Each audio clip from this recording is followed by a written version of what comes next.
बिस्मिल्लाहिर्रहमानिर्रहीम welcome to home biology नया टॉपिक हमारे biological importance of water the class 11 बायोलॉजी दा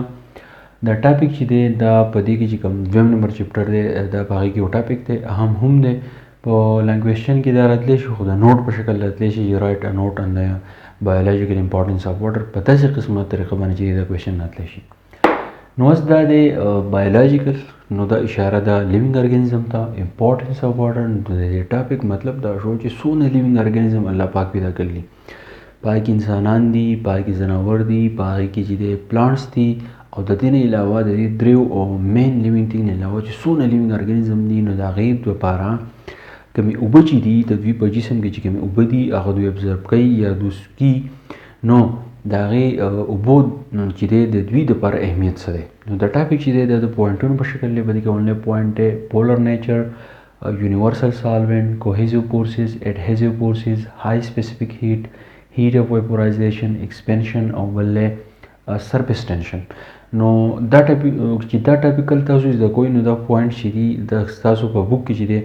نو دا به تاسو زده کوئ که دا ټاپک تاسو ته یاد دي دا واړه واړه ټاپکونه نو دا مین ټاپک چې کوم دی بایولوژیکل امپورټنس اف واټر نو دا په دې باندې کور کیږي نو اولنی به دې موږ راوالو چې پولر نیچر د اوبو د ټولو نه اولنی خاصیت دا دی چې دا پولر نیچر دی د دې نه مخکې دا وپېژنئ چې په دنیا کې زموږ سره چې دی 70% اوبه دي او 30% چې دی هغه زموږ سره لینډ هیبیټیټ دی نو چې کله 70% اوبه دي نو دې مطلب دا دی چې د اوبو اهمیت چې دی هغه څونه دی که تاسو لیوینګ ارګانیزم ته سوچ وکړئ زموږ په لیوینګ ارګانیزم کې زیاتره څیز چې دی نه هغه دی بلډ او بلډ چې دی دا زموږ سره د دې کوم نیچر چې دی نه هغه ټول واټر دی زیاتره په دې کې زموږ سره واټر دی خو که موږ د دې پولر نیچر خبره وکړو نو زموږ سره هایډروجن چې دی د واټر مالیکیول کوم سټرکچر چې دی نه هغه زموږ سره په دې طریقه باندې پولر نیچر مطلب دا دی کوم اکسیجن چې دی نو د سره د دې په یو ان باندې چې دی زموږ سره نیګیټیو چارج وي او زموږ سره کوم هایډروجن چې دی نه هغه زموږ سره پازیټیو چارج دی نو پولر نیچر دې ته وایي چې زموږ سره کم H2O مالیکیول چې زموږ سره دی نو پاکې اکسیجن باندې نیګیټیو چارج دی او کوم هایډروجن چې دی په دې باندې پازیټیو چارج دی نو د دې نیګیټیو او د دې پازیټیو چارج د وجې نه دا نور واټر مالیکیول چې دی هغه ځان ته راغونډوي او دغه شان یو لانګ چین چې دی هغه زموږ سره جوړېږي او لیکویډ واټر چې دی هغه په دې طریقه باندې چې دی زموږ سره جوړېږي اوس دا H2O چې دی نو د دې سره بل واټر مالیکیول چې اټیچ کېږي نو د دې اکسیجن سره او د دې اکسیجن سره به زموږ سره پازیټیو هایډروجن چې دی هغه به سره میلاویږي او د دې هایډروجن سره زموږ سره چې دی نیګیټیو اکسیجن چې دی هغه سره میلاویږي نو په دې طریقه باندې زموږ سره یو واټر مالیکیول چې دی هغه جوړېږي نو دې ته ویل کېږي پولر نیچر بل زموږ سره دی یونیورسل سالوینټ مطلب دا دی چې زموږ سره په دې دنیا کې اوبه چې دي هغه واحد داسې څیز دی چې دا زموږ سره ډېر څیزونه چې دی هغه حل کوي لکه موږ واټر والو نو واټر کې زموږ سره دا خصوصیت دی چې دا ډېر څیزونه داسې دي چې هغه حل کوي سالوینټ موږ دې ته وایو چې نور څیزونه په هغې کې حل کېږي نو هغې ته موږ سالوینټ وایو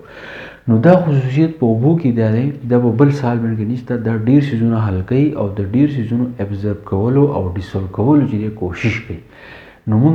ځکه دې اوبو ته موږ وایو چې دا یونیورسل سالوینټ دی بل زموږ سره کوهیزیو فورسز دی کوهیزیو فورسز مطلب دا دی چې کله زموږ سره یو واټر مالیکیول او بل طرف ته بل واټر مالیکیول نو د دوی په منځ کې چې کوم بانډ دی کوم فورس اف اټریکشن چې د دې په منځ کې کوم دی نو هغې ته موږ وایو کوهیزیو فورسز یو پیره ته بیا وایم د کوهیزیو فورسز مطلب دا دی چې کله د واټر مالیکیول په منځ کې کوم فورس چې نو هغې ته موږ وایو کوهیزیو فورسز او د دې نه علاوه کله چې واټر مالیکیول د بل سیس سره بانډ جوړوي یعنی کله چې د واټر مالیکیول او د بل سیس په منځ کې کوم فورس وي نو هغې ته موږ وایو اډهیزیو فورسز دا دواړه چې دي د یو بل بالکل الټه دي کوهیزیو فورس چې دی هغه د واټر مالیکیول په منځ کې او اډهیزیو فورس چې دی نو دا د واټر مالیکیول او د بل سیس په منځ کې چې کله بانډ جوړېږي نو هغې ته موږ اډهیزیو فورس وایو ښه د هغې نه علاوه زموږ سره های سپیسیفک هیټ دی د های سپیسیفک هیټ مطلب دا دی چې کله موږ 1 ګرام اف واټر موږ والو او دې چې دی موږ هیټ ورکو چې کله 1 ګرام واټر له موږ هیټ ورکو نو د دې واټر ټمپریچر چې دی دې کې 1 ډیګري سنټیګریډ چې دی چینج راشي یعنی د دې ټمپریچر چې دی هغه له پاسه لاړ شي نو دې ته موږ وایو های سپیسیفک هیټ دا دی چې څونه چې دی هیټ سیوا کوي نو دونه به د دې کوم ټمپریچر چې دی هغه به سیوا کېږي. د دې مطلب دا چې دا هیټ ابزوربر دی. څوک؟ دا واټر. ښه بل پکې زموږ سره هیټ اف ویپرایزیشن دی. نو د دې هیټ اف ویپرایزیشن مطلب دا دی چې کله ته 1 ګرام اف واټر والي او ته دې له هیټ ورکې نو دغه 1 ګرام اف واټر چې دی لکه موږ به دا وایو چې دا زموږ سره 1 ګرام اف واټر دی او دې چې موږ دې له هیټ ورکو نو دا 1 ګرام اف واټر چې دی په دې کې په دې واټر کې دا خصوصیت دی چې دا به چې د سالډ سټیټ ته بدلیږي او سالډ سټیټ ته بیا موږ څه وایو؟ موږ ورته چې دی واټر ویپر وایو. دا داسې کېږي چې کله زموږ له ډېره زیاته ګرمي وشي نو زموږ په دې سکین باندې له پاسه چې دی نري نري فورس دی په هغې فورس په ذریعه باندې چې دی زموږ نه خوله راوځي. دغه خوله چې کله راوځي نو دې ته هم موږ چې دی هیټ اف ویپرایزیشن ورته موږ وایو. یعنې د دې مطلب دا شو چې دا ترمو ریګولیشن پروسس چې دی هغه کنټرول کوي. ترمو ریګولیشن پروسس دا دی چې زموږ د بدن نه چې کوم خوله وځي نو هغه د ترمو ریګولیشن پروسس په ذریعه باندې چې دی هغه وځي. نو دا د واټر چې دی یو غټ خاصیت دی. بل زموږ سره ایکسپینشن دی. ایکسپینشن چې دی هغه موږ په دې باندې ایکسپینشن موږ دې ته وایو چې په یو لوښي کې فرض کړه دا زموږ سره چې دی یو لوښی دی په دې کې تاسو اوبه واخیستې او دې له چې دی تاسو هیټ چې دی تاسو له ورکو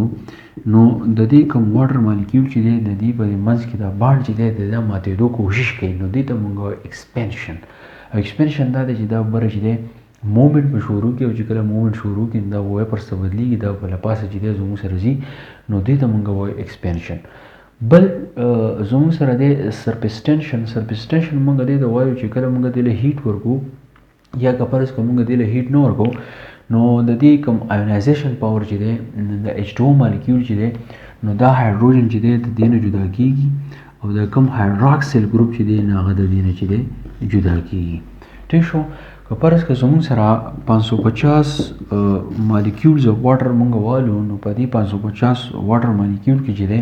نو زموږ سره یو مالیکیول داسې دی چې په هغه کې زموږ سره آیونایزیشن چې دی زموږ سره کېږي. هغه آیونایزیشن زموږ سره داسې کېږي چې هایدروجن پازیټیو جدا شي او هایدروکسیل ګروپ چې دی دا زموږ سره جدا کېږي. د دې بیا وروسته پیدا دي او روان ټاپک کې چې تاسو ایکسپلین کوم. په دې ټاپک کې د ټول اهم څیز دا دی یو کوهیسیو فورسز دی بل اډهیزیو فورسز دی. کوهیسیو فورسز مونږ دې ته وایو چې کله د واټر مالیکیول په منځ کې کوم فورس وي نو هغې ته چې دی مونږ کوهیسیو فورسز وایو. او اډهیزیو فورسز دا ته وایي چې کله واټر مالیکیول د بل څیز سره چې دی بانډ جوړوي نو هغې ته چې دی مونږ اډهیزیو فورسز ورته وایو. بل بایولوژیکل امپارټنس اف واټر چې دی په دې باندې تاسو خپل ویوز هم لیکلی شئ خو د هغې دپاره دا ضروري دی چې تاسو انګلیش چې دی سترانګ وي. کله چې په پیپر کې تاسو کوم څیز لیکئ په خپل الفاظو کې لیکئ د هغې دپاره ضروري ده چې تاسو انګلیش چې دی هغه برابر وي او تاسو سره معلومات چې دی هغه وي. که دا ټاپک تاسو په دې طریقه ونه لیکئ پیپر کې خیر دی خو دې ټاپک د تاسو ګوره بایولوژیکل امپارټنس اف واټر چې د لیوینګ ارګانیزم دپاره د واټر اهمیت چې دی هغه څنګه دی کله دا تاسو په خپل الفاظو کې بیانوئ د ساینس په بیس چې دی دا به تاسو بیانوئ نو بیا ستاسو ټاپک چې دی انشاءالله پیپر کې چې دی دا به ټیک وي. که په دې پوه شوي وي څه نه څه پکې زده کړي نو خپل فیډبیک چې دی ماله ضرور راکړئ. انشاءالله میلاو به شو د بلې ویډیو سره. تھینک یو ډېره مننه.